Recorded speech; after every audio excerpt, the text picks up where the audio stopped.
This is Chase Edmonds here, running back, Arizona Cardinals, number 29. Shout out Flex, Luther's Dead Zone. Heard you're a big Red Sea guy. Heard you're a big Cardinals fan. Make sure y'all go check out his podcast on Podbean. Again, it's Flex, Luther's Dead Zone. Thank you and go Cards. Welcome to Season 2 of the Dead Zone Podcast featuring Flex Luther and TheRealHadouken. Buckle up, motherfuckers. Oh my god, it's the Meme Daddy!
Kill music, kill me, but not my team, but not our teams, but not our teams. Oh shit!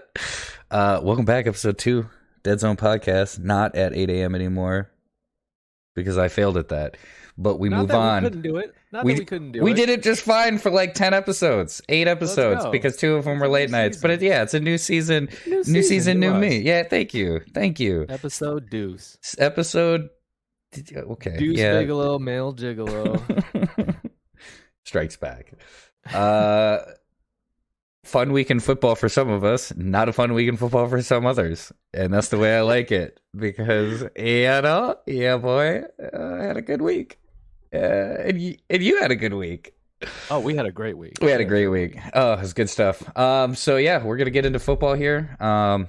Do all our fun stuff and this, that, and the other, and maybe if we have time, we'll dive into something else. Maybe not. Who knows? But we're definitely going to cover some Dead Zone football. Yeah, I mean, just like great week, wasn't it? Phenomenal. I mean, like I couldn't have asked for anything better. Phenomenal. I also got to just enjoy really close games. And we'll get into them. Starting with Thursday night's game, Giants-Washington, 2 poor and mediocre teams. That made it at least interesting for us to watch. Giants did what they do. I mean, it's just a bad franchise. I've said this many times before. I think that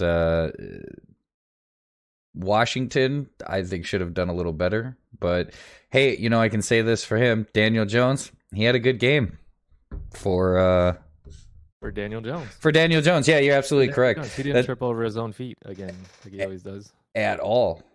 At all.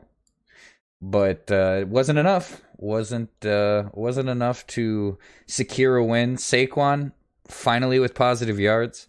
But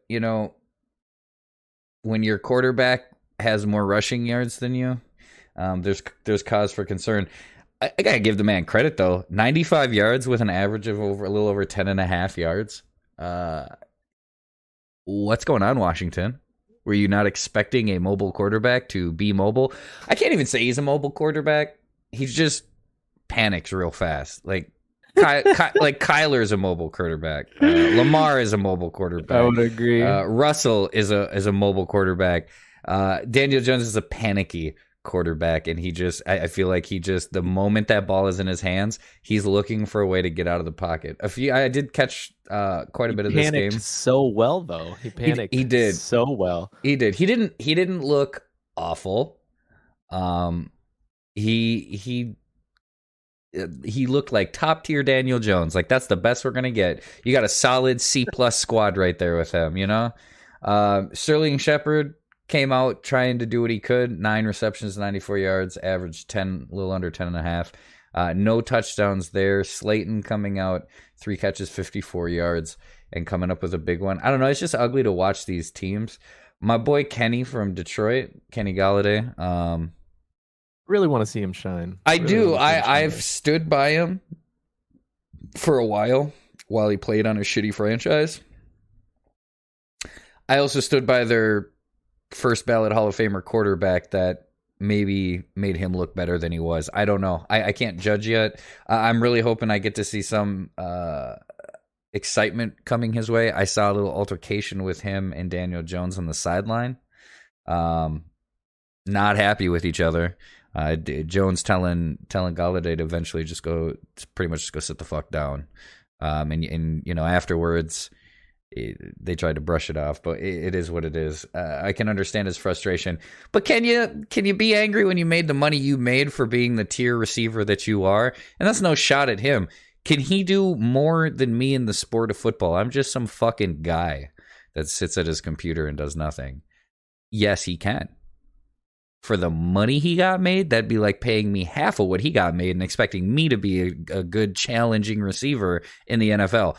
I got hands. Don't get it twisted. I can catch, but I would probably take 3 steps and be out of breath, heavily winded, and probably needing oxygen.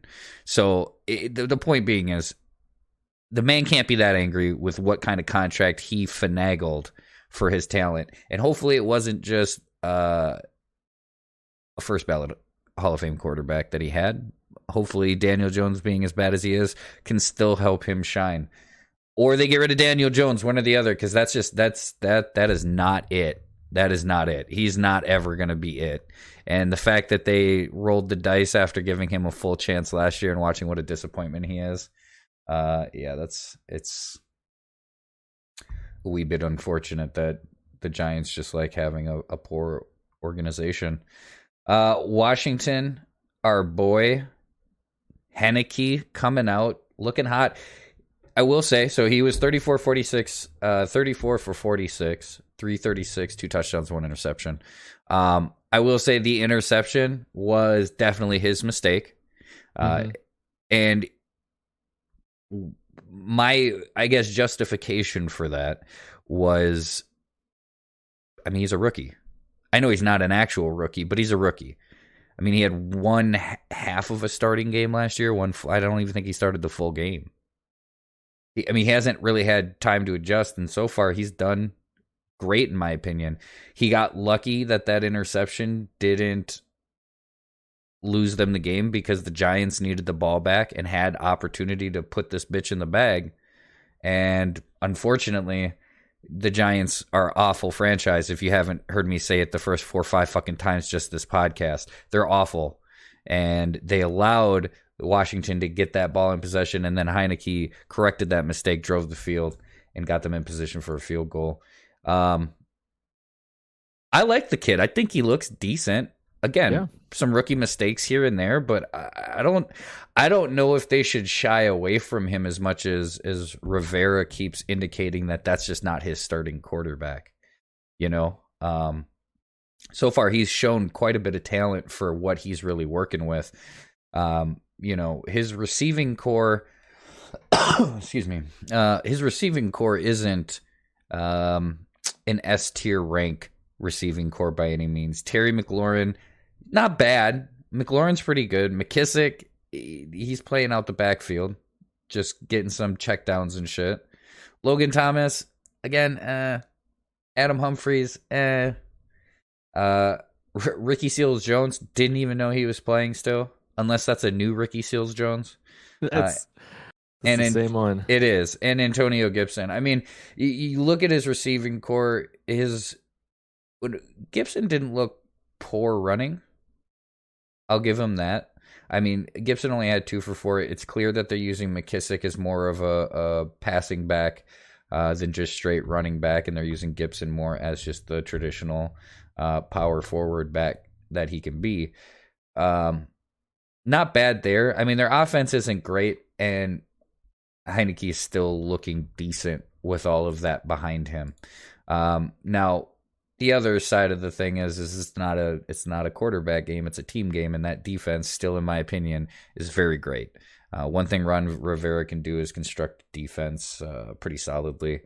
Nothing really with this game shocked me other than the Giants kept it remotely close, but going 0-2 in the worst division in the NFL, not shocking there.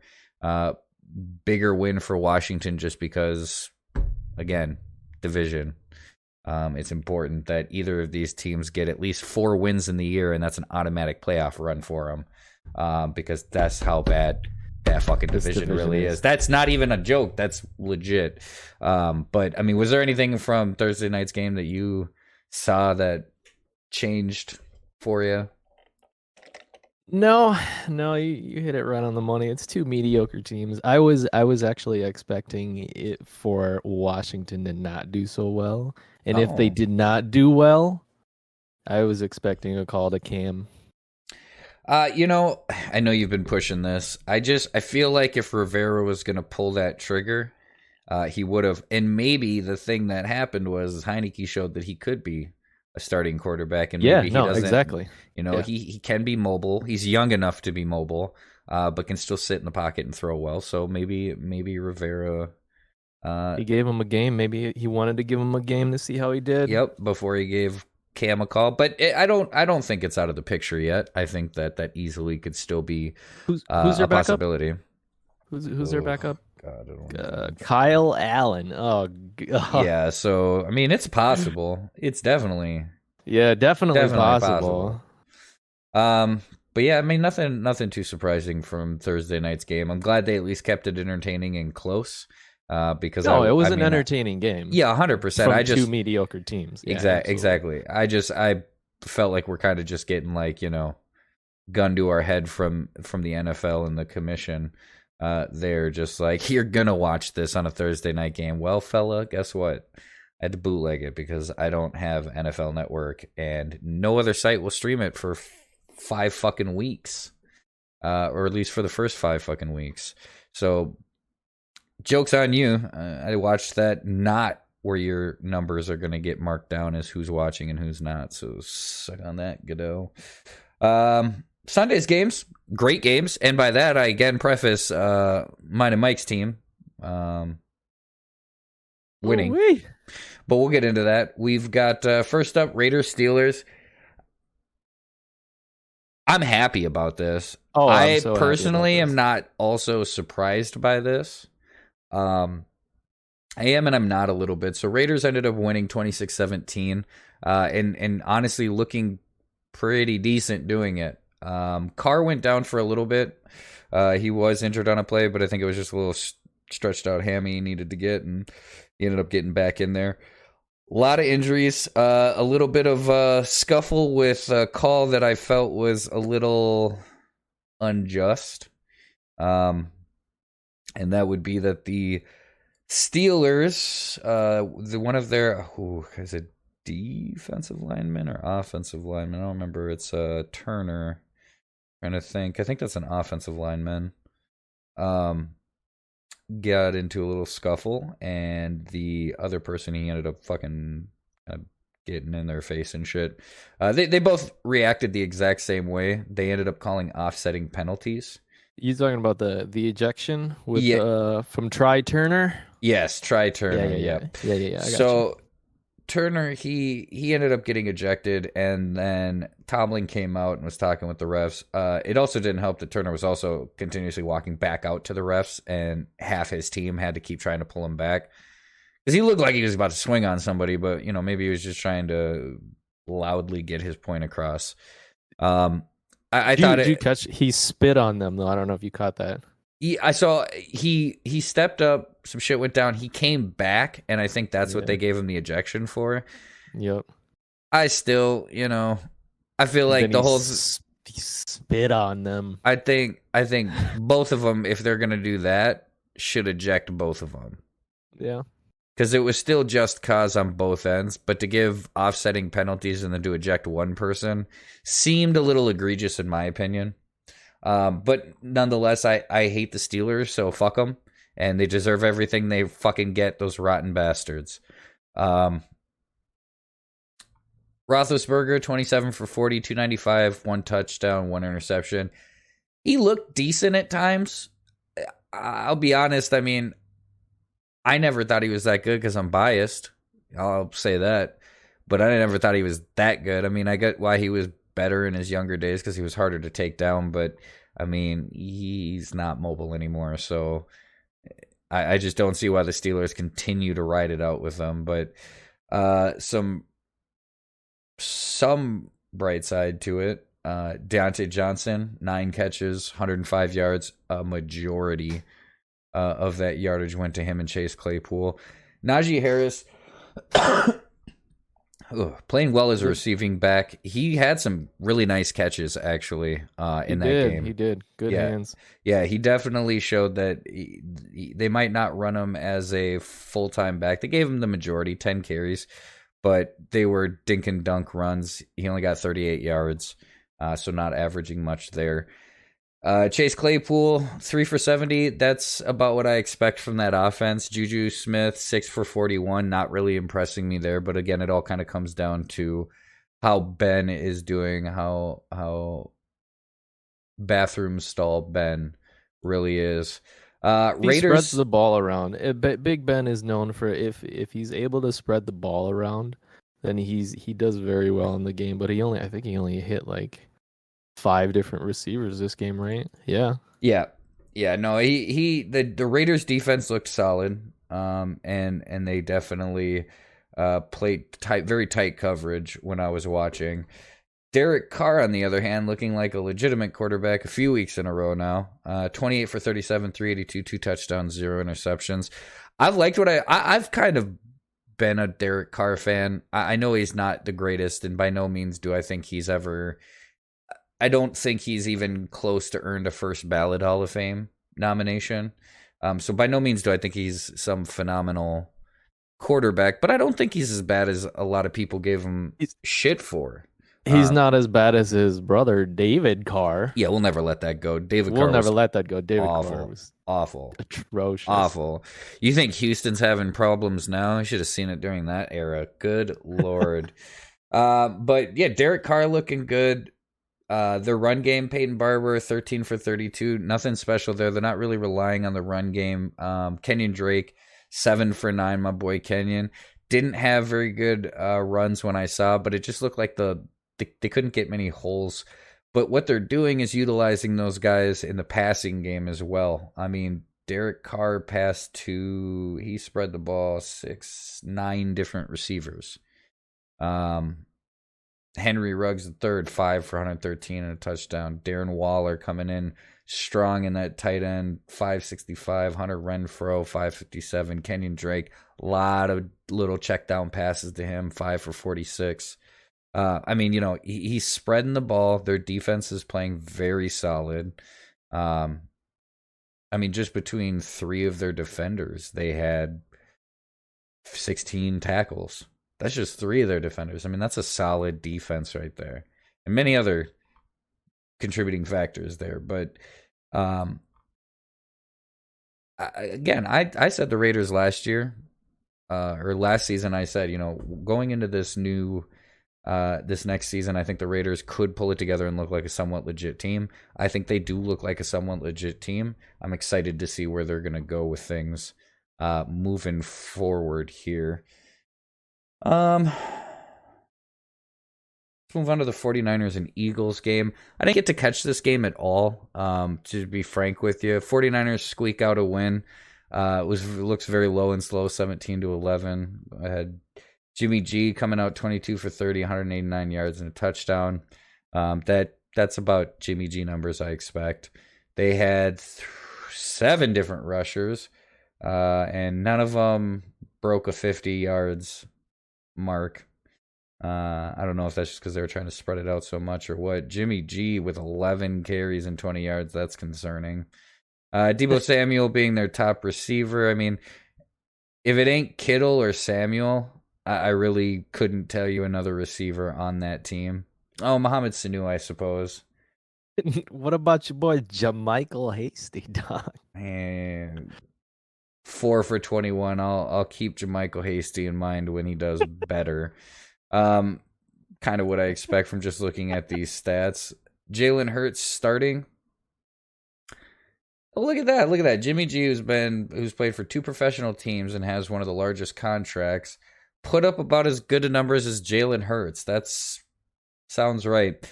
Jalen Hurts being their top rusher as well with 10 carries for 82 yards. Miles Sanders behind them, 13 for 55. I feel like the Eagles, without even watching the game, probably put into effect some rushing, some QB sneaks and shit like that, knowing Jalen Hurts is going to be on the move. No other receivers with more than 2 catches. Yep. Didn't get a single receiver with more than 2 catches. Quez Watkins, 2 for 117, getting about 58.5 yard average there. Dallas Goedert. I mean, the Eagles are the Eagles. Zach Ertz is still in the NFL, which is how you know that's bad. Jalen Hurts also apparently had an attempt to him, did not get it. I mean, 49ers squeak by in a tough division that they're in to get a 2-0 record. I wouldn't expect that to stay moving forward. Did you catch any of that game? No, I didn't catch any of that game. All right, well, then let's fucking move on, because the Eagles are trash and the 49ers have been trying to rebuild since they had an atrocious loss in the Super Bowl. So, next. Texans-Browns. Browns looking again like a contender. Now, can I say that against a broken Texans team? I don't know. Tyrod isn't looking awful these days, but yes, I can, because it's the Browns, and at any minute they could have a Super Bowl winning team and still not make the playoffs. But the Browns coming out on top. I did catch a couple pieces here, a couple highlights. I saw Tyrod's 1 touchdown.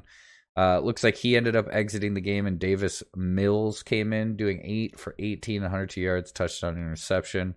Mark Ingram still their leading running back, 14 carries, 41 yards, not able to see the end zone this week, however. And then my boy David Johnson being a useless 6 carries for 25 yards and also not seeing the end zone. The only guy who did rushing was also, coincidentally, much like the last few games that we've discussed, the quarterback. Because that's how they're getting around. At least, when my guy does it or Mike's guy does it, they're known to do that because they're just that damn good. Brandon Cooks, 9 for 78 and a touchdown. I caught his, like I said, touchdown from Tyrod. Nothing about this showed me fancy on the Texans side. They look like a 1-1 team, and probably soon to be a 1-2 team.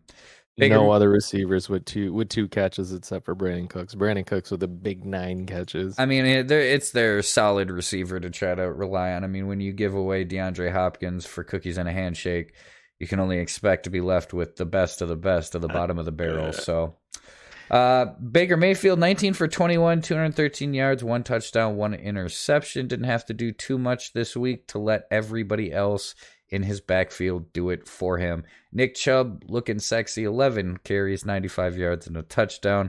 Kareem Hunt, the greatest backup running back in NFL history, who should not, in fact, be a backup running back, 13 for 51, didn't find the end zone. Baker taking it 8 for 10, finding the end zone on his legs and with his arm. And receiving, Felton, 2 for 51, 4 for 49. Austin Hooper, 5 for 40. Harrison Bryant, 4 for 49. Kind of shocked to see Jarvis down there low with only 1 and 9, but maybe they were just really heavy on the coverage because they know that it's kind of their star receiver. But that's just me. Yeah. Jarvis, I personally doesn't only have the veteran mindset and seasoned knowledge, but he's still pretty good. But I mean, it makes sense. Who else are they gonna put double coverage on? Right? They're gonna put double coverage on Jarvis, not Hooper, not Felton, not Higgins, not anybody else. Right? When OBJ comes back, then we'll see his numbers go back up. Yeah, we'll see. I think we'll see that go back up as well. I 100% agree here. Browns 1-1. We'll see how that pans out for them. I can only imagine that they'll have a couple heartbreak losses this season, but they may even just squeak back into the playoffs again. And hopefully we'll get some magic again and see them win their first game, or at least their first round, and then maybe even break that curse and get past the second. Here's to hoping that the Browns aren't completely cursed like another team, but we'll talk about that coming up. Broncos, Jaguars, 23 for 13. Teddy having a game, but it's against the Jags. I'm going to preface this next week when I talk about how the Cardinals had a game. I'm going to also preface that it was against the Jaguars. And the reason for that is because Trevor Lawrence was never going to be the savior of that team. And if you thought that would be it, you're dumb. So let's get into it. Broncos and Jacksonville Jaguars, also an awful franchise and organization. Teddy Bridgewater, 26 for 34, 328, and 2 touchdowns. You good That's job, a good Teddy. game. Good for you, Teddy. Teddy, you just erase all the preface that I just gave out about how you played a bad team, and good for you. You go, girl. I'm so proud of you. That's what I'm talking about. Teddy Bridgewater, just a class act. Love him to death. That man could do 12 for 75 and 14 yards and 4 interceptions. And I'd still tell I'm that still man, gonna root for him. Good game, Teddy. But no, he did have a good game. Again, it's against a very poor team, but nonetheless, he took advantage when he could and got over the 300 mark. And I'm always happy to see him do that. Rushing, Javonte Williams, 13 for 64. Melvin Gordon showing up, 13 for 31. And Teddy taking it on the floor.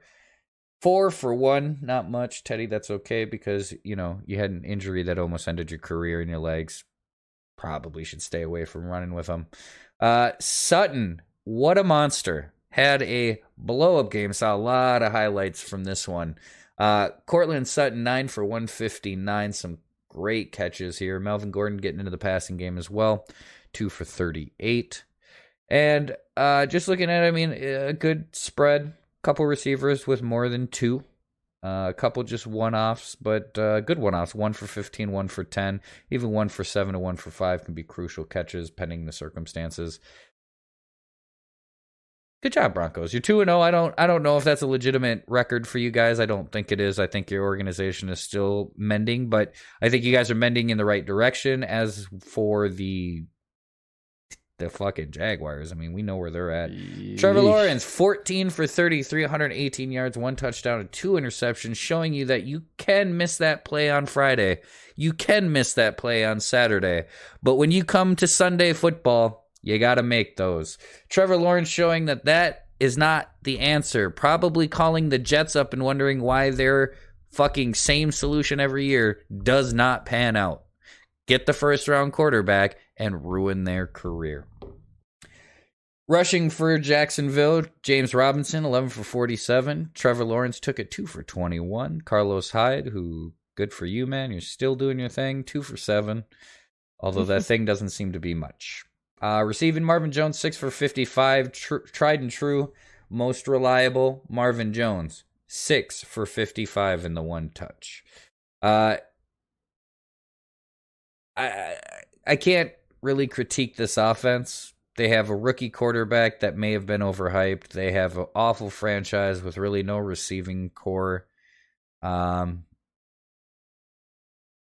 Yeah, it's a broken franchise. I've got nothing. I have nothing nice to say about the Jags other than see you next week and thank you for the 3-0. If you do beat us, I will kill myself. You can catch it here first. I'll do it live. No, I won't, because then I'd get banned and no residuals for anything. Sorry. Next on the list, Saints and Panthers. Saints after week 1. I saw the best meme. Holy shit, I just thought about it right this second. I saw the best meme because of this game. But let's get into it. Saints, Panthers. Panthers coming out to a solid 2-0 start. But when you got the best running back in the league, I expect a 2-0 start. So let's start with the Saints. 11 for 22, 111 yards, and 2 interceptions. Jameis Winston is back, ladies and gentlemen. Let's get a fucking round of applause here. And the meme was Saints Jameis Winston turning into Tampa Jameis Winston. And it was the best fucking meme I saw all week. Really great. So showing once again that he wasn't great. And the thing is, I said that last week because he didn't do much last week. He just didn't less do than 200 yards. Yeah, I was gonna say, but did more than he did this week. Because this week it just wasn't it. Panthers showing that either their defense is incredible or Jameis Winston is the fraud that we thought he was. Top rusher for the day, though, Jameis Winston, 3 for 19 and a touchdown. Next, Taysom Hill.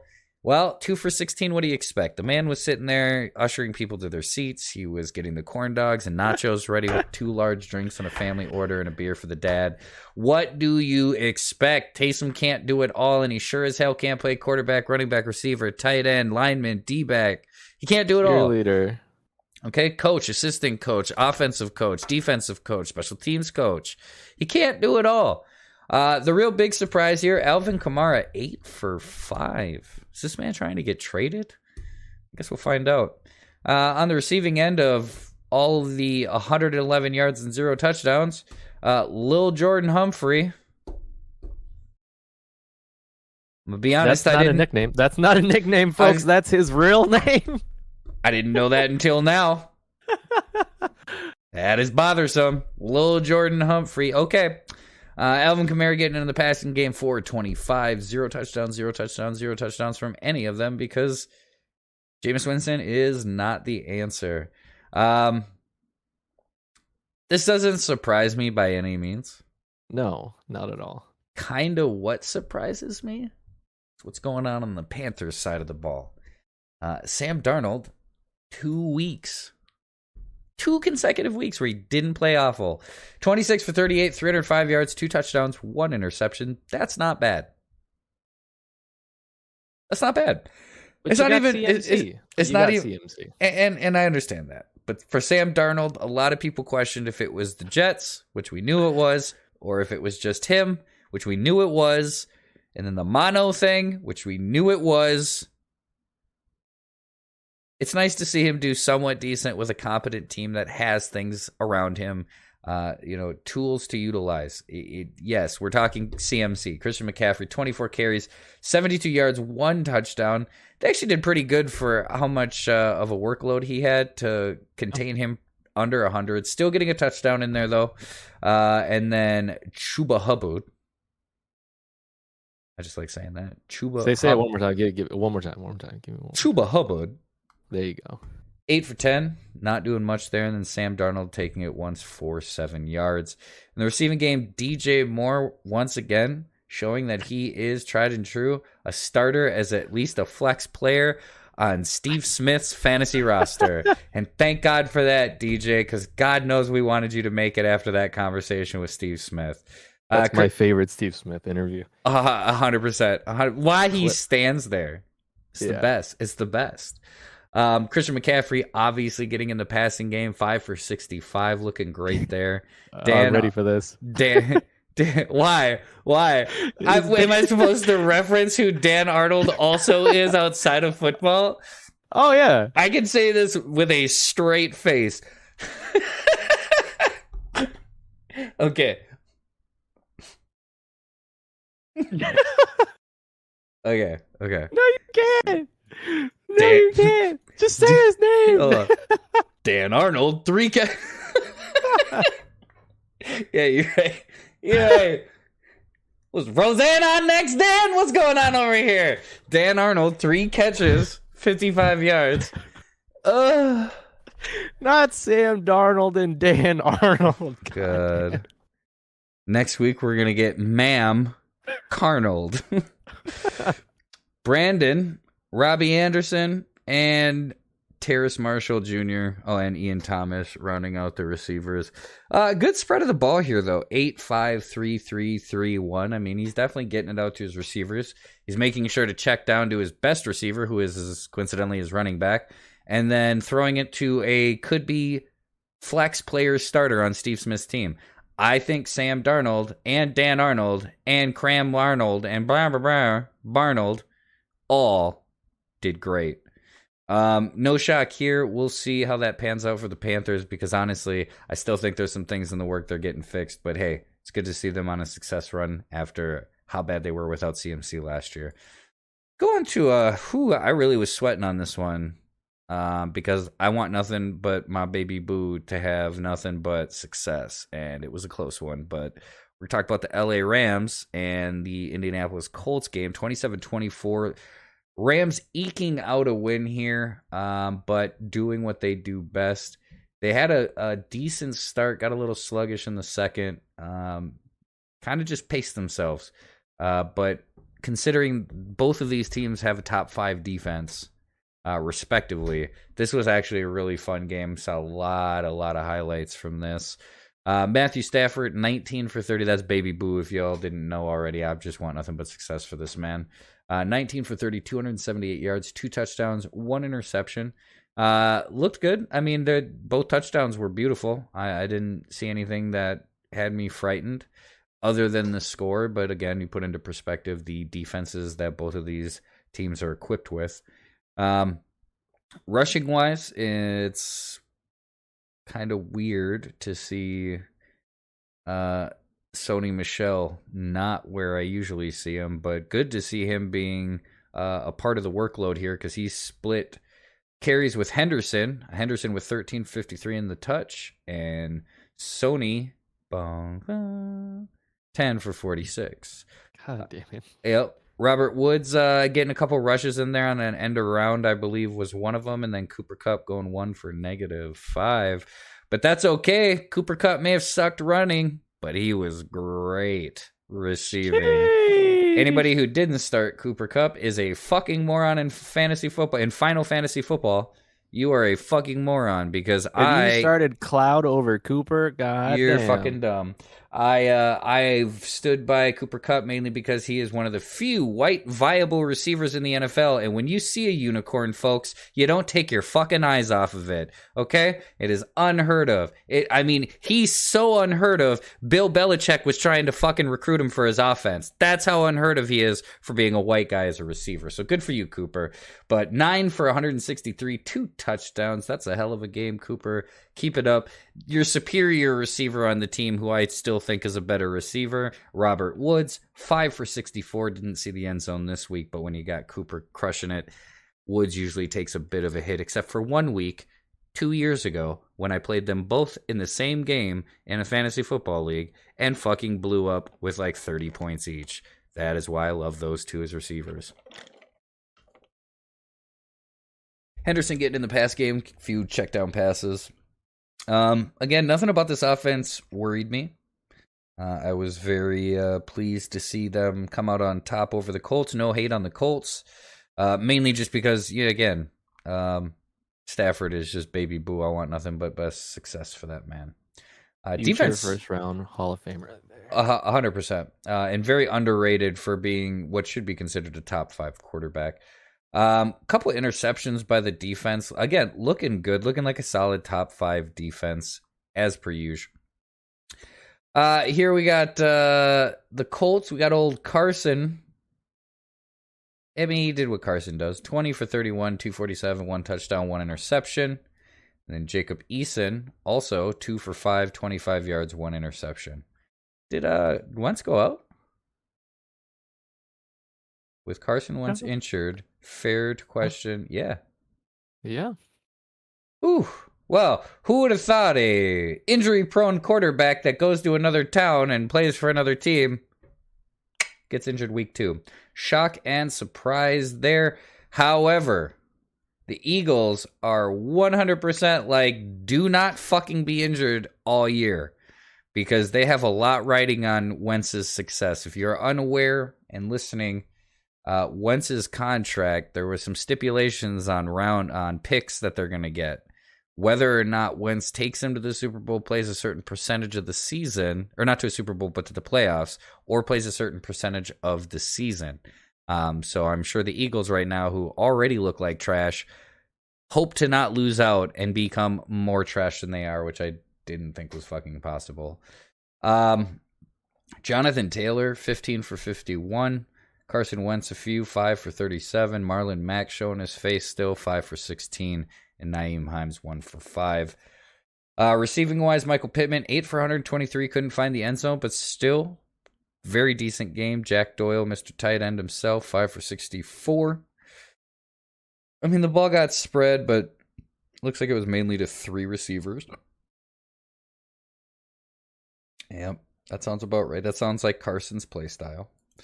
And it's the receiver's fault if they don't get it. Moving on from Rams and Colts, and hopefully success with the Rams moving forward here. We got the Bills and Dolphins. Oof, this was rough for many reasons. Yeah, so Tua's hurt. Jacoby Brissett getting to step in and show a little something. And by something, I mean nothing, because they didn't score. But that is against a very dominant playoff Bills team, and possibly Super Bowl attending. However, I don't know if they'll be able to take the Super Bowl. I still think they could easily make it, because they have a pretty decent team. Going against a very battered, beat up, and bruised Miami Dolphins. On the Bills side of the ball, Josh Allen, 1733, 179 yards, 2 touchdowns, 1 interception. Not his best performance by any means, but getting the job done, trying to keep turnovers small, and enough to shut out a team. But the shutout really goes in hand with that defense, who got, I believe, an interception, I think a fumble, quite a few sacks. They definitely are the showstoppers there. In the backfield, Devin Singletary showing out, 13 for 82 and 1 touchdown. Allen taking it with his legs, 5 for 35. And then Zach Moss playing the end zone hog, 8 for 26 and 2 touchdowns. The thing about the Bills' offense is I don't like it. Was that too blunt? Maybe it needs more context. Like, I don't think they're good. Was that enough? Did that kind of explain? No. Keep going. Okay, let me try to really dive into detail with why I don't like their offense. I don't like the Bills' offense because they're talentless. Nope, that's a little too specific. Their talent isn't great. Maybe that's where I'll leave it. It's right there. Their talent isn't great. Diggs is not bad. Diggs needs another star to take looks off of him. He's good enough to get the double looks. He's not good enough to be a Megatron or a Julio where he can beat those doubles. He's not going to be a DeAndre Hopkins. That's proven last year when we beat you guys. Remember. Always remember. #remember. I don't think he's a bad receiver. I get it. He had the Minneapolis Miracle. He's not a bad receiver. He is well above average as a receiver. I don't think he's good enough to carry that offensive receiving core. Emmanuel Sanders is nothing to write home about. Cole Beasley is literally losing tickets to the stadium. He is going to get let go eventually with his fucking anti-vax shit. He's literally taking it so far, he could lose his job. Dawson Knox, 2 of the running backs are getting check down passes that are not bad. I mean, you need them, but it's like outside of that, who's he throwing to? Stephon and Cole.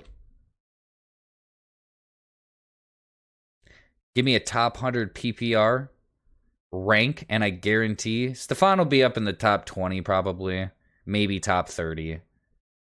But Cole Beasley is going to be a top 75. You know, it's not like they're really running with top talent players. And I like Josh Allen. I think he's a good quarterback. I just don't like their offense. Their defense is phenomenal. Bills going 1-1. Dolphins going 1-1. Dolphins probably going 1-2, to be honest. Yeah, I mean, that's all I got. Bills just trounced the Dolphins, and the Dolphins are in disarray because they don't know what the fuck to do at quarterback with a quarterback they already didn't know what the fuck to do with. So it is what it is. Before we move on, would you like to hit them with our sponsors? Yeah, sure. Why not? First and foremost, let me just give a big biah to my main man Hadouken over here, Mike, for always finding the time. I'm here. Yeah, let me get the biahs. He always finds the time. So before I even get to do that, I just want to thank you, as always, sir, for finding the time to just get to bullshit with me, have fun, talk. We could talk sports. Sometimes we go on 3-hour rants about everything. It's so good. So good, and I do love it. But with that being said, yes, let me hit you with our sponsors. From our first sponsor, Chase Edmonds, not number 29 of the Arizona Cardinals, but number 2 now, so I'm going to have to get him to re-record all that shit and send it to me, so I can now get props from him with his correct jersey number, because he decided that he was going to take advantage of this whole new numbers thing. And let me tell you, it's great to see quarterbacks on defense and offensive linemen playing fucking running backs and quarterbacks being... listen, you made me learn a numerical order for 30 years, and now you just want me to change it? What do I look like, a Gen Z, bro? No. I'm not. I'm an old head now, and old heads don't change. We just keep making things worse. So I'm boycotting the NFL's jersey numbers. My jersey, my choice. God has a choice. Sorry, I'm just kidding. God, Stop. That's Quarterbacks getting sacks. Yeah, but anyways, I'll have to get Chase Edmonds. But yes, our first sponsor is Chase Edmonds of the Arizona Cardinals, because my team respects my podcast. Thank you. The second sponsor is brought to you by all of us, our disposable income and our free time, because literally there are no real sponsors here. Real being the key word, which, Michael, brings me to our next sponsor, and that would be... You ever thought about getting your girl a gift for her birthday and didn't quite know what to do? Or maybe you just wanted to find a pretty little thing to take out to the drive-in movie theater? Well, look no further. Down at Victor's Secret, you can get a one-stop shop to make any girl happily yours, as if this was the 1950s. Shop Victor's Secret, because Victor knows what'll get these hoes. Brought to you by Victor's Secret. Make sure to use Dead Zone Podcast to check out for a 10% off discount on any item in the store. Thank you. And those were our sponsors, folks. I hate playing those things, man. They just fucking kind of eat up time on the podcast. But, we're kind of obligated to play those things. So You got to.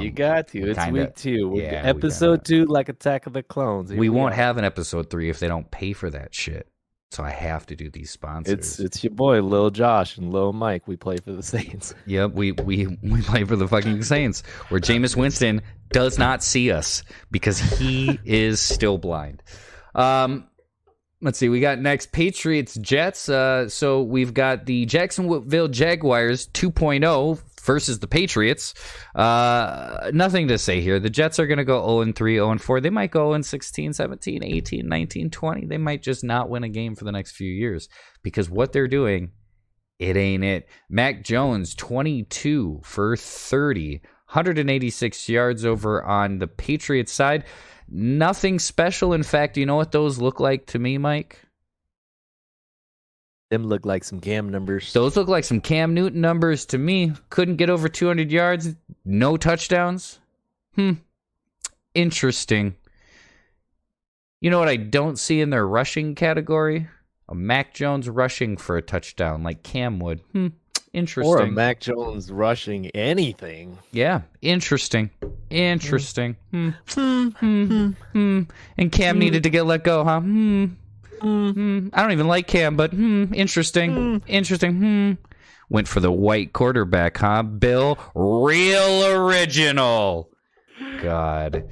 Anyways, rushing, Damian Harris, 16 for 62 and a touchdown. James White, my point exactly, Bill.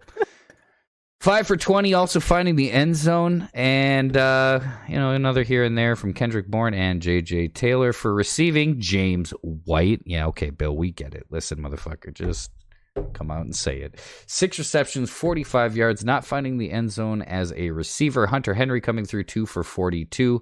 Jacoby Myers, Janu Smith, Nelson Aguilar.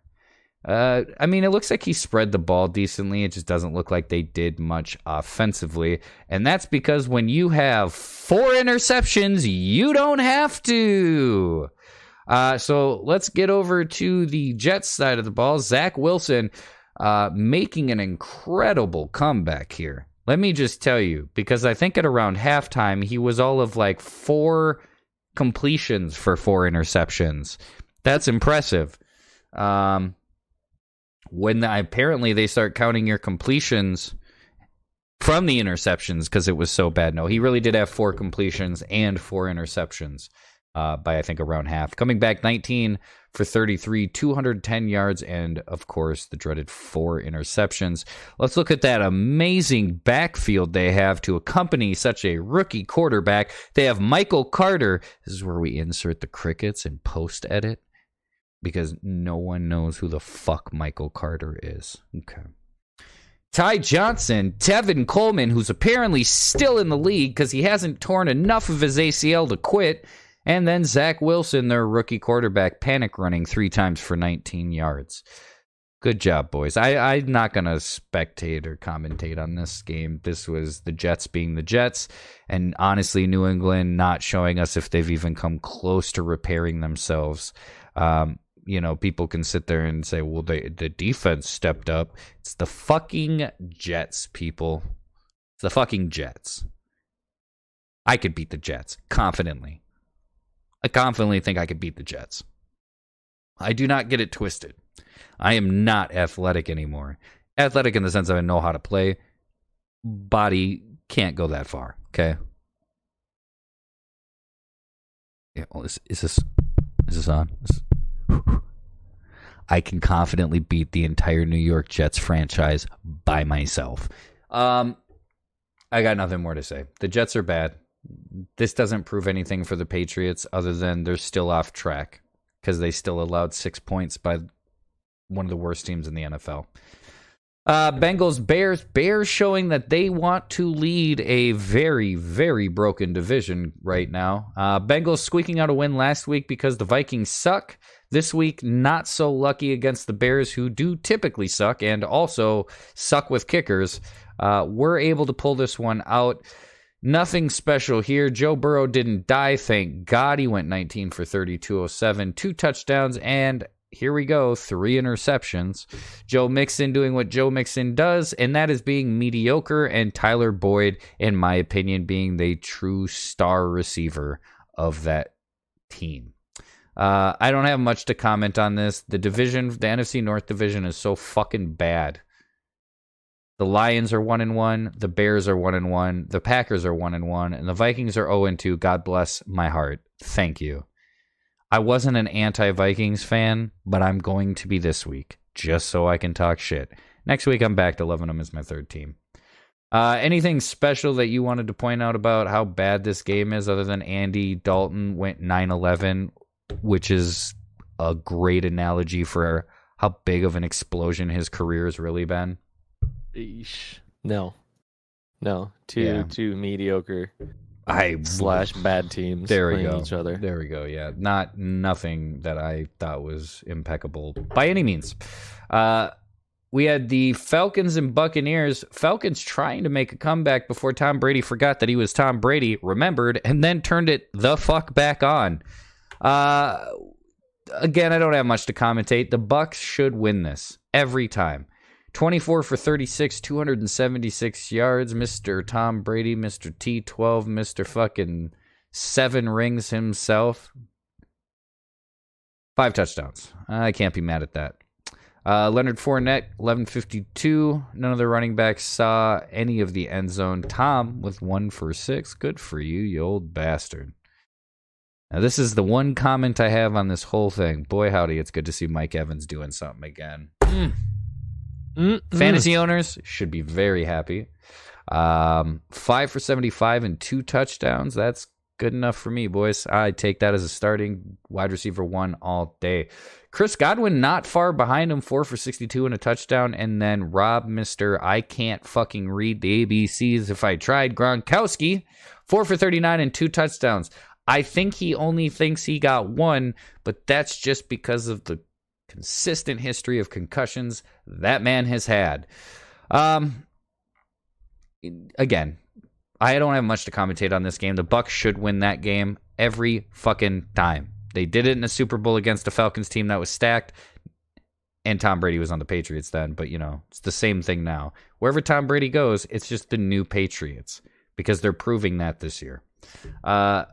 But the Bucks 2-0, I expect that. I expect them to go very far into this season and into the playoffs, possibly making a repeat, which, yes, would probably solidify Tom Brady as the greatest quarterback of all time.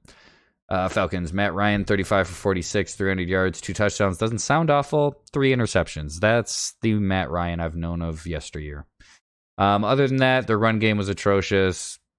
Calvin Ridley is really their star, and that's not saying much. He's not bad, but without Julio there, he's not great. So let's move on to game of the week, in my opinion, but we'll give Michael his game of the week later. And that would be the Vikings-Cardinals game. Boy, howdy, do I have stuff to say about this. Ooh. A lot to say about this. First, to my Vikings fans. I thought it was a joke that you guys still were blaming Kirk for everything, and then I happened to, peruse social media comments because I do follow Vikings stuff, and I love, as a Minnesotan for 45 years and a Vikings fan all my life, Kirk and Zimmer gotta go. Let me tell you, it wasn't Kirk's fault you guys lost this game. Partial does go fault to your coaching staff. Not just Zimmer, your entire coaching staff. You guys don't know when to take risks when you need to, and you guys had opportunity at the end, and we'll get to that. But let's start with the Vikings side. Kirk Cousins, 22 for 32, 244, and 3 touchdowns, 0 interception. Where's the flaw in that game, Mike? Can you tell me? None. There's no flaw. No flaw. No flaw. No flaw. You like that? Yeah, unfortunately, as much as I don't like Kirk, he has not been your guys' problem.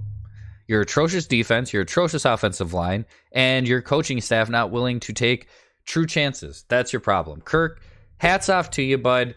You've been doing good. You may be an anti-vaxxer, or you may just not want to get this vaccine, or you may be a fucking country hick dumb bastard. All 3 are correct, by the way. But you did good. You done good, kid. Keep it up. Not good enough, but we'll get to that. Rushing, Dalvin Cook doing what Dalvin Cook does, 22 for 131. Getting banged up the second half of that game when we were watching it. A couple times he went down, had to step out. That's Dalvin Cook for you. I mean, if he doesn't get hurt at least 14 times a game, is he really playing? Okay. Kirk, this because we watched this. Kirk, 2 for 35. One of those was a banger of a run. I was mad he got it, and I was still proud he got it at the same time. I've noticed the mobility, not panic mobility or natural mobility, but the mobility of a pocket presence quarterback who knows he has to fucking move. It's not every time. 3 or 2 for 35. It's not like he had to do it a lot. And I'll give credit where credit due. Either my D-line is awful or your O-line is just fucking standing proud. And then Alexander Madison getting in there 3 for 11, not doing a whole lot. Receivers for the Vikings, KJ Osborne, 5 for 91 and 1 touchdown. I was mad at him for that. Justin Jefferson, 6 for 65 and 1 touchdown. I was mad at him for that. And Adam Thielen, 6 for 39 and a touchdown. I was mad at him for that. Dalvin Cook and Alexander Madison getting in there a little bit. And then Tyler Conklin to round it out. Really, this came down to a few things. First off, the Vikings had momentum all first half. The Cardinals were doing nothing but playing catch up. I mean, the first fucking play, they burned us for a 65-yard touchdown. We immediately assumed, they're going to run it because that's what they do. And they played us. They played us on that assumption, and the first thing we did was get beat. I kept my head high. There's a lot of game left. Rocket League's taught me anything. Till there's like 30 seconds or equivalently, no comeback coming. You got to just accept it, move on. And I did. My boys, they stood strong and did make a valiant effort. Will I say they should have won this game? Absolutely not. But let's kick over to Cardinals offense. Murray, 29 for 36, 400 yards, 3 touchdowns. Unfortunately, here 2 interceptions. And Mike, you made a wonderful comment. Well, not wonderful, but spot on comment when we were watching, and he threw one of those interceptions. And you said immediately, "This looks like rookie year Kyler when he felt like he had to force the play. You remember that? Yeah. Oh, yeah. You want to elaborate a little bit on that? He could have thrown it away. He absolutely could have checked it down, but he wanted to make the superhero play, and he just forced it. Didn't have to. That's year one Kyler at its finest. He's just working out the tweaks. I think he'll be fine. Yep, I do too. He is getting known for making these spectacular plays, and just like another dominant young quarterback who lost to a certain someone's team last week by 1 point also, they're going to take that chance and throw those wonky throws. Problem is they won't be consistent forever. And Kyler, unfortunately, had to see that this weekend and could have cost us the game, and to be honest, should have cost us the game. Getting down to the backfield here, not number 29, number 2, Chase Edmonds, 8 carries, 46 yards, didn't find the end zone, but averaging 5.8. My man, that's a good average for me. If you're averaging over 5 as a running back, that's not bad. He only got 8 carries and still got almost 50 yards. I'm not mad at you. Kyler, 5, of course, using his legs, 5 for 31, getting one of those in on a nice end round end zone touchdown. Loved it. And then James Conner rounding it out, 8 for 26. Receiving wise, Rondale Moore, 7 for 114, 1 touchdown. Can't be mad at that. Max Williams, 7 for 94. Christian Kirk, 3 for 65. One of those being a fucking beautiful catch. Beautiful. You couldn't have fucking asked for it. DeAndre, well, you're going up against a Zimmer D, and even if your players aren't that great, the scheme is usually pretty good. Holding him 4 to 54, however, still finding the end zone with a touchdown. And then my man, AJ Green, coming out the woodwork, old timer, Mr. Larry Fitz Jr.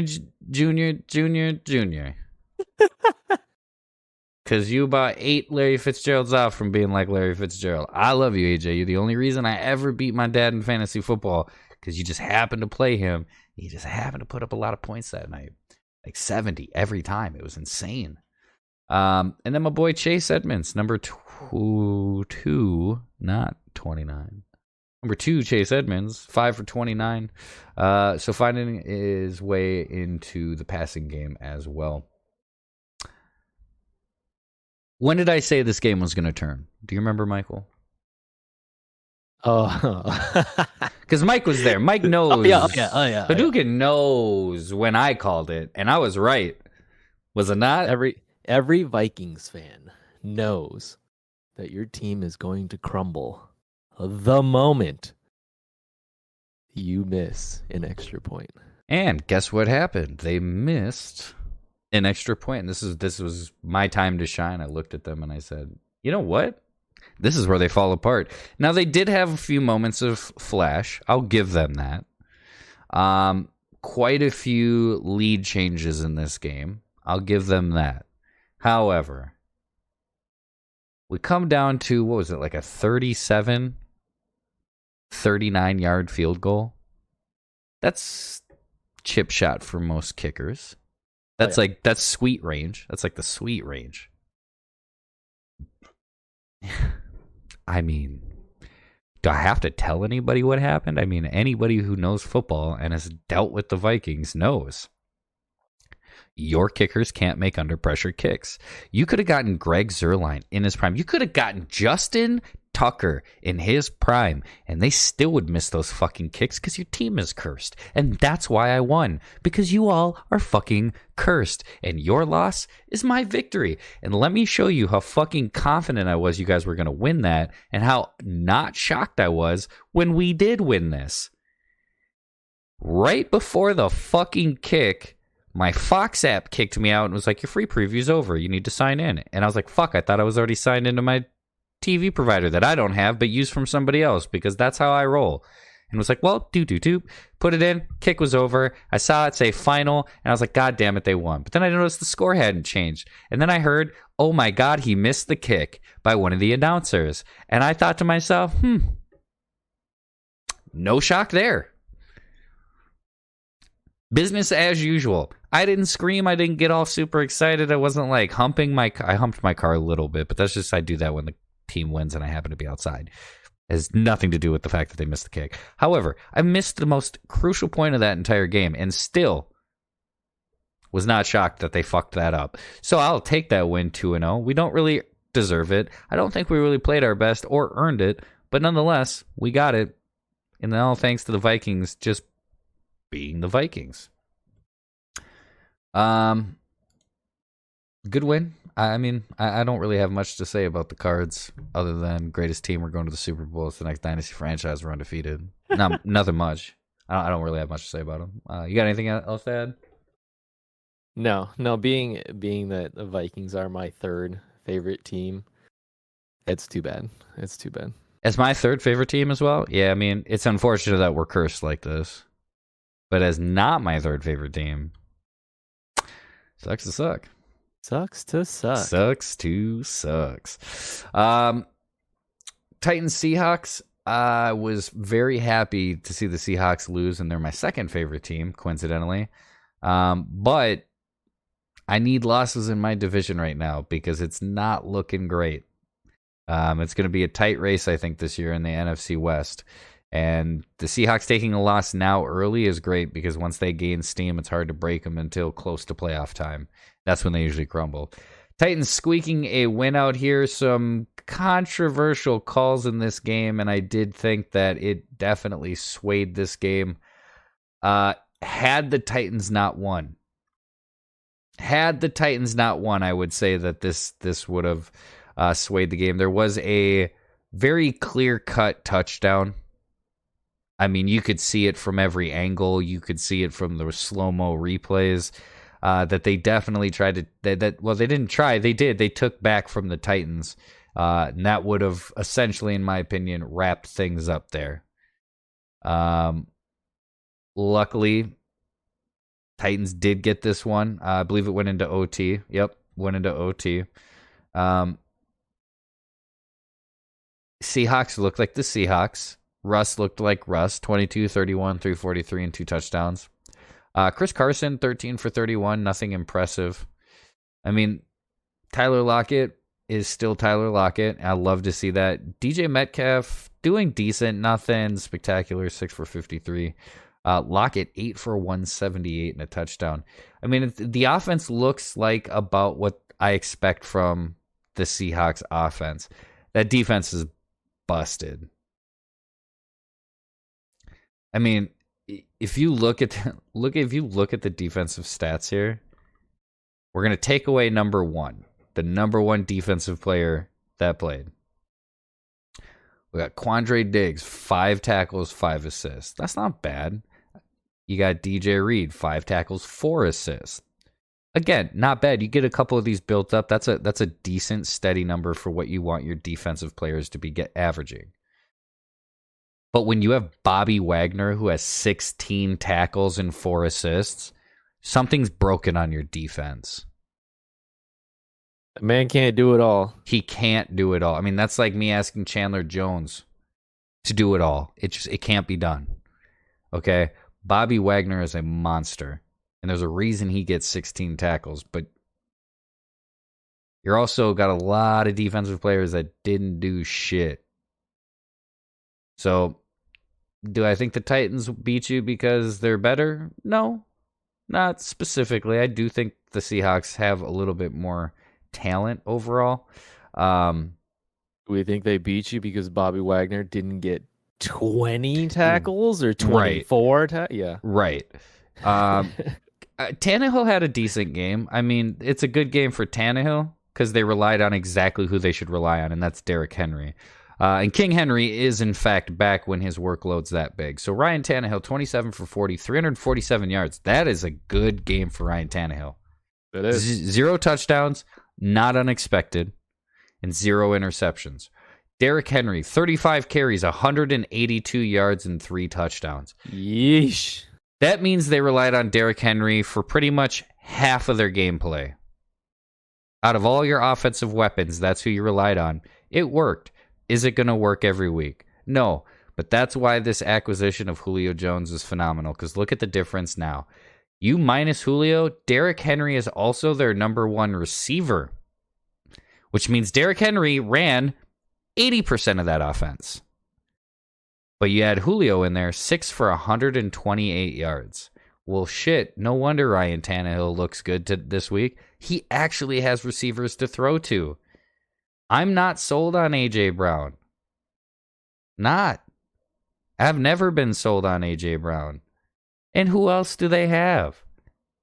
Pruitt? McNichols? No, I mean, come on. Bunch of nobodies. A.J. Brown's the most prevalent name out of that, outside of Julio and Derek. And I haven't been sold on him since he played on my team. It is good to see Julio being effective over there, because I hated seeing him waste his time in Atlanta. With Matty Ice. Yep. Let's move on to the Cowboys-Chargers game. Cowboys got to win. They did. They did with Romo casting, too. Yep, and Dak looked not as great as last week, but not awful. He had a down game for Dak Prescott. That's actually how I would word that.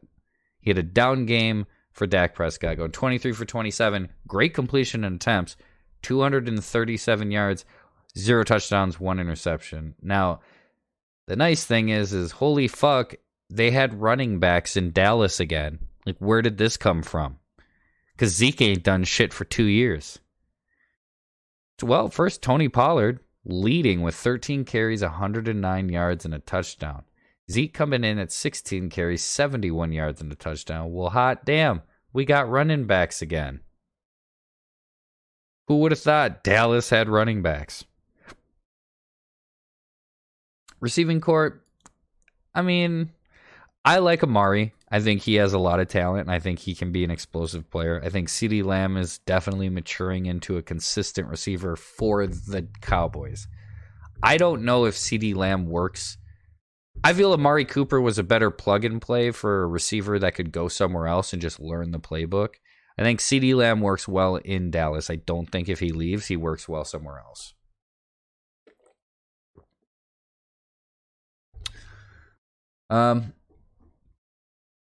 It was a close game. I mean, our boy Herbert definitely tried,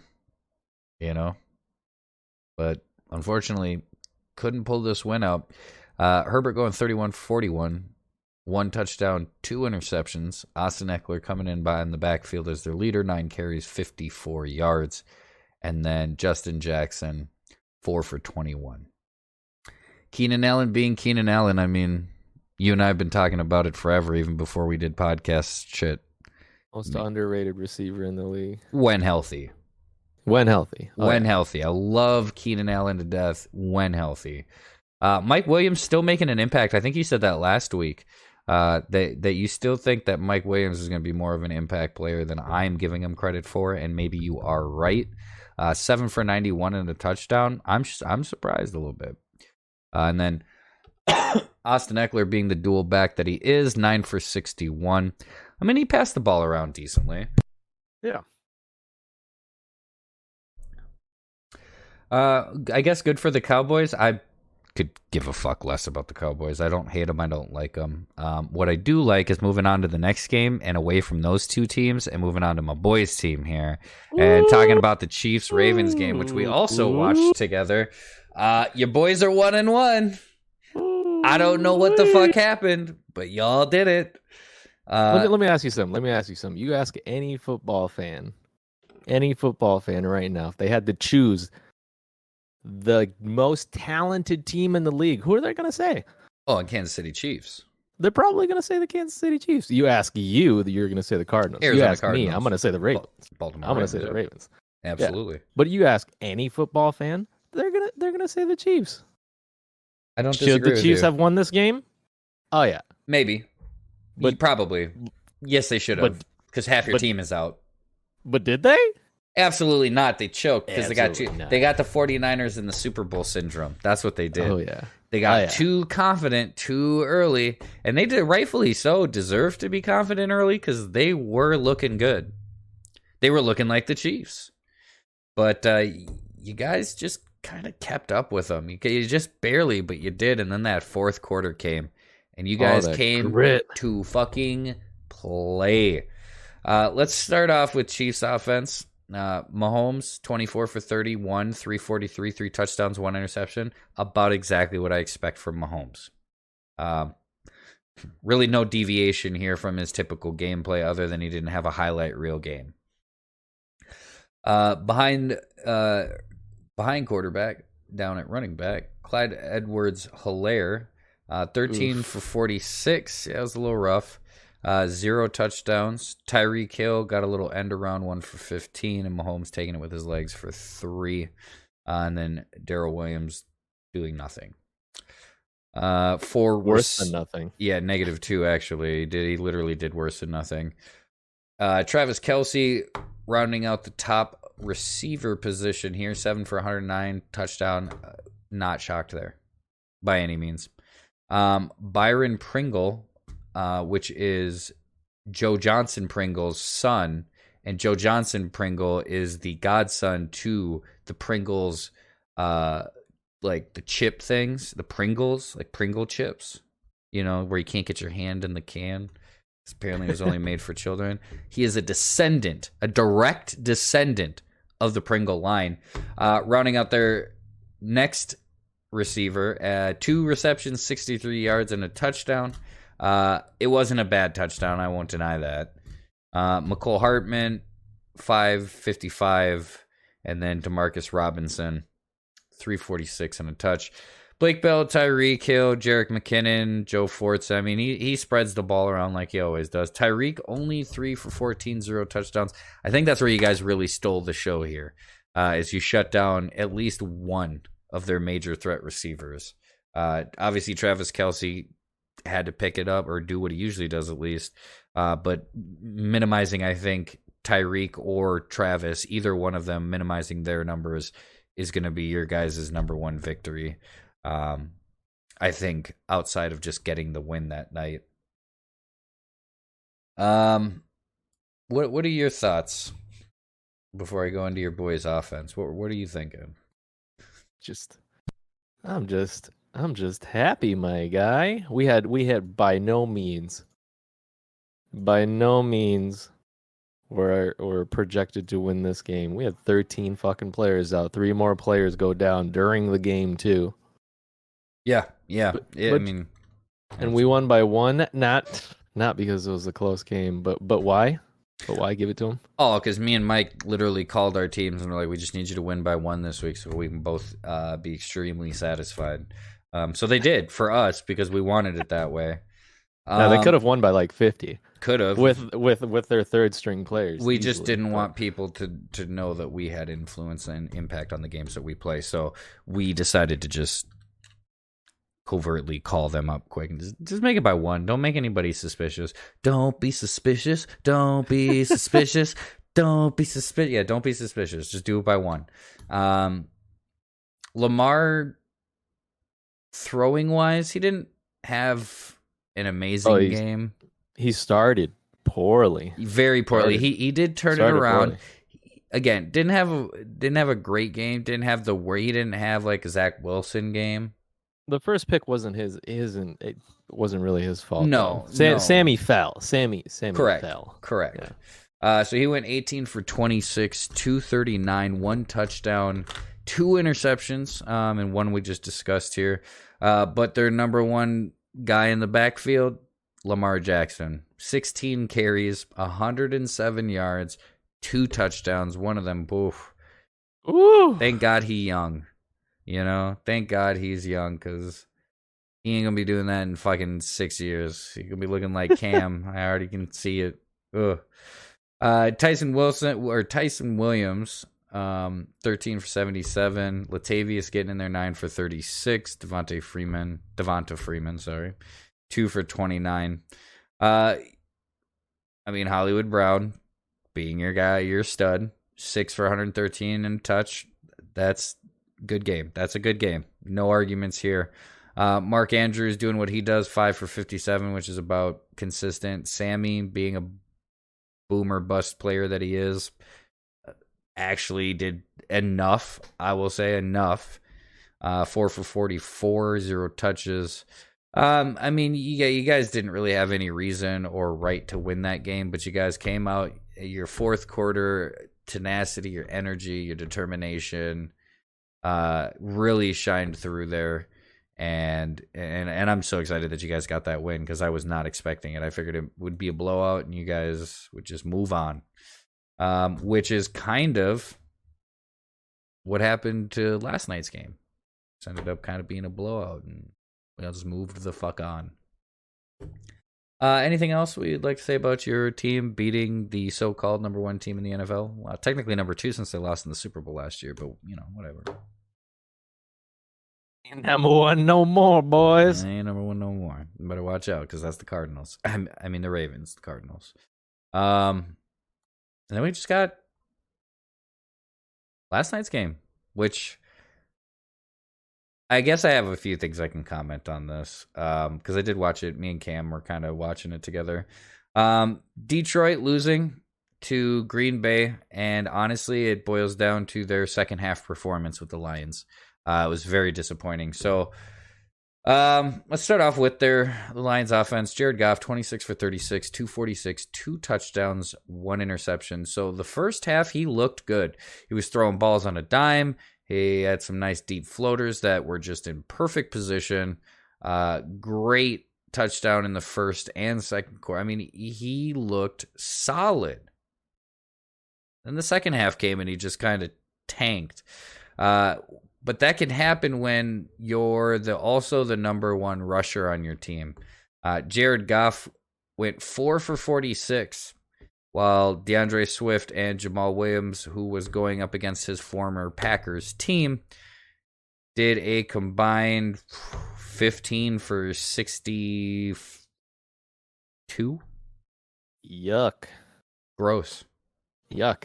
I mean, I really, really thought Jamal was going to come out and just welcome to the slaughter. Because, I get he isn't acting bitter. He had a great little interview last week. Very funny. I mean, he seems like a good dude, but I wanted to see him come out with a little fire. He got a first down early, I want to say in the first quarter.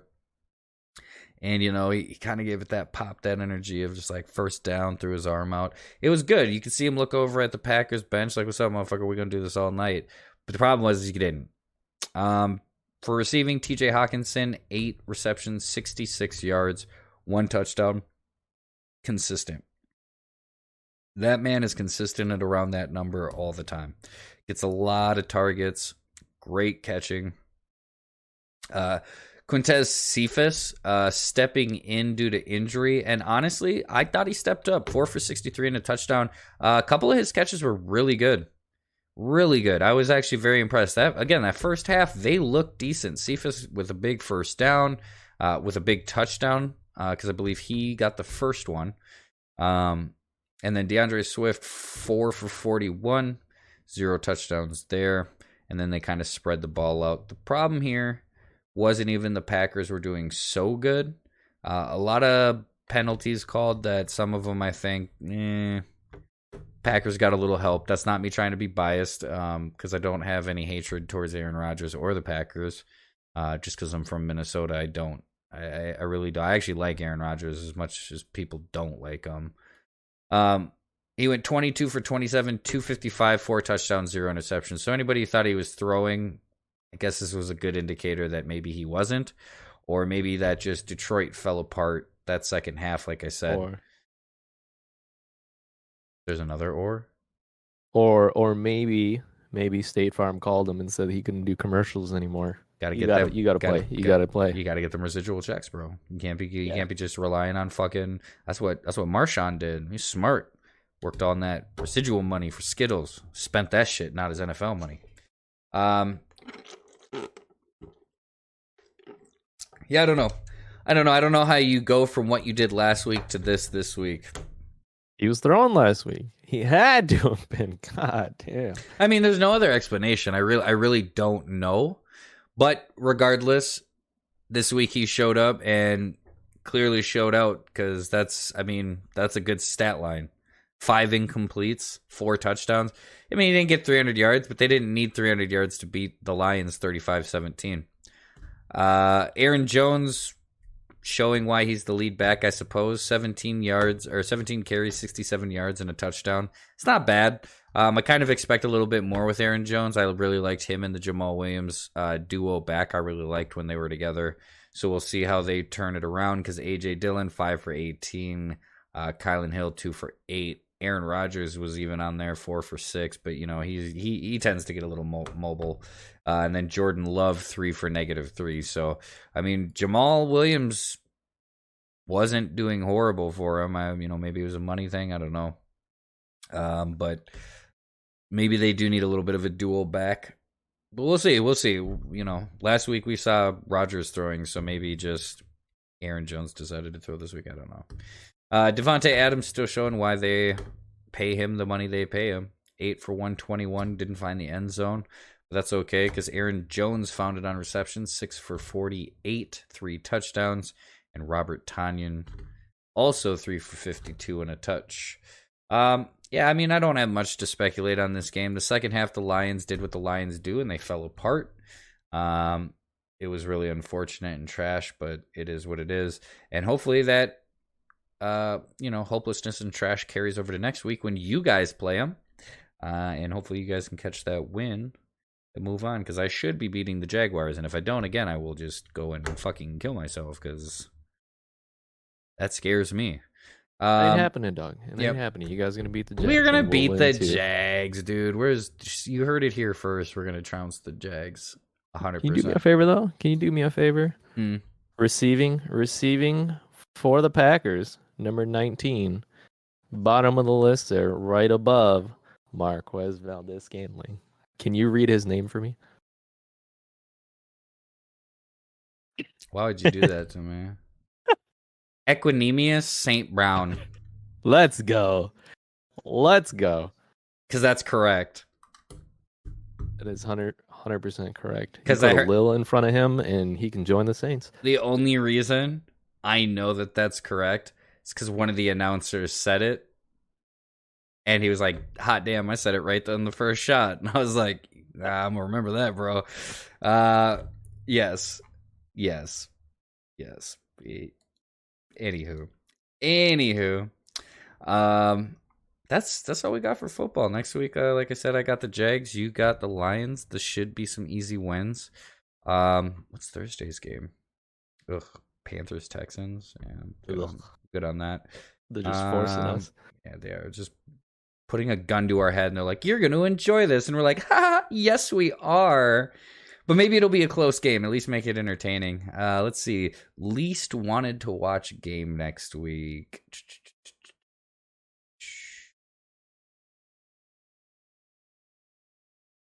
I would probably say my least wanted to watch is a toss-up between the Falcons and Giants and the Jets and Broncos. That probably my 2 least wanted to watch games next week. Other than that, I mean, some of these matchups should be all right. It'll be entertaining to see some of it.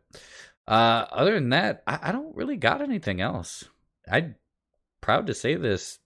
By this sentence, we've kept it under an hour and a half by 9 seconds, 8 seconds, 7 seconds, 6. Okay, 5. I'll stop 4 seconds, 3 seconds, 2. Okay, so we've got it to an hour and a half now. But that's pretty impressive. We did good. I'm proud of us. I was thinking about if we had time going to more, but you know what? I want to leave week 2 with just football again, because honestly, it's nice. I love talking football and haven't got to in a while. And next week, our teams winning too. Oh yeah, that's pretty much the only reason I wanted to talk football. Next week, I'm going to be bringing some polls to the table that we're going to be starting to get some votes on throughout the week, and then beyond that, this, that, and the other. I just keep coming up with random shit, so we'll keep working it in. We might have some special guests. Maybe Tom Brady. Maybe Chase Edmonds. I've actually been thinking about reaching Barack out. Obama himself. Yeah, and just being like, "Hey, get on this podcast. You just got to hop in this Discord with us," and seeing who's like, "Yeah, we could get you scheduled in." I'd be like, "Holy fuck, you dumb bastards! Okay, this is real. This is happening." Cool. Yeah, little Peralta action. you know what? Let's end it on football. Texas, you fucking suck. And I don't mean because of sports. I can run a few things real quick before we end this. Texas, you suck. For a numerous amount of reasons, but recently you're just a big piece of shit. Mind your fucking business and mind your own fucking bodies. Put a fucking mask on. Go get fucking vaccinated. Stop being fucking stupid. Stop displacing your anger in places that you don't need to because you've been cooped up in your fucking house because you don't want to get vaccinated or wear a fucking mask.